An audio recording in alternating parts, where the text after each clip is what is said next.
تخيل شعب كامل كان عنده أعزب نهر على الأرض وشجر أخضر طول السنة ومدن عامرة، ورغم كده اختاروا يسجدوا لشجرة.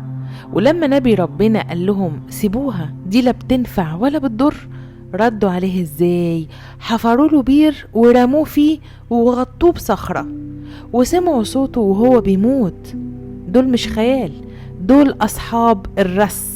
النهاردة مش حكاية عادية ولا قصة قبل النوم، دي واحدة من أكتر القصص اللي وردت في التفاسير، وربنا ذكر أصحابها في القرآن من غير تفاصيل عشان اللي يعرف يترعب.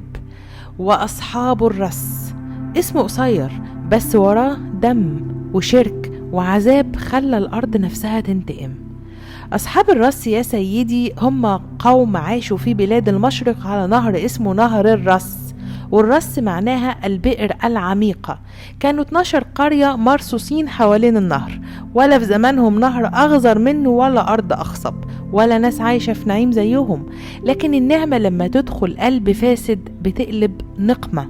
القوم دول عبدوا شجرة صنوبر وقالوا إن أصلها اتزرع من أيام يافث ابن نوح عليه السلام. الشجرة الأصلية كانت في المدينة الكبيرة عند الملك وعند عين مية مقدسة، ومنها خدوا بذور وزرعوها في كل قرية ومدوا لها مية من العين نفسها. الشجرة كبرت والعقل صغر، قالوا ايه بقى؟ قالوا دي حياة آلهتنا، فحرموا المية لا إنسان ولا حيوان يشرب منها، واللي يقرب يتقتل فورا. هم بس يشربوا من نهر الرس، أما عن العين فدي للشجرة بس. كل قرية ليها عيد في شهر، يعني 12 عيد في السنة. يعملوا ايه بقى في العيد؟ يضربوا على الشجرة ويذبحوا بقر وغنم ويشعلوا نار والدخان يطلع لحد ما يغطي السماء، وأول ما السماء تختفي يسجدوا ويعيطوا ويتذللوا، مش لربنا، للشجرة. وساعتها الشيطان يدخل على الخط. إبليس كان بيهز الأغصان ويصرخ من الساق بصوت طفل: رضيت عنكم يا عبادي. فيرفعوا راسهم ويفرحوا ويشربوا خمرة ويضربوا معازف ويرقصوا ليل ونهار. في العيد الكبير كل القرى بتجتمع، 12 باب، كل باب لقرية. الذبائح أضعاف والسجود أطول، والشيطان يتكلم بصوت جهوري ويمنيهم ويضحك عليهم وهم في قمة الغرور. 12 يوم شرك وفساد وخمر وضلال. ربنا بعت لهم نبي قيل إنه من بني إسرائيل من نسل يهوذا ابن يعقوب، قعد سنين يدعوهم: اعبدوا الله، سيبوا الشجرة دي مخلوقة زيكم يا عالم. ولا حد سمع ولا حد رجع.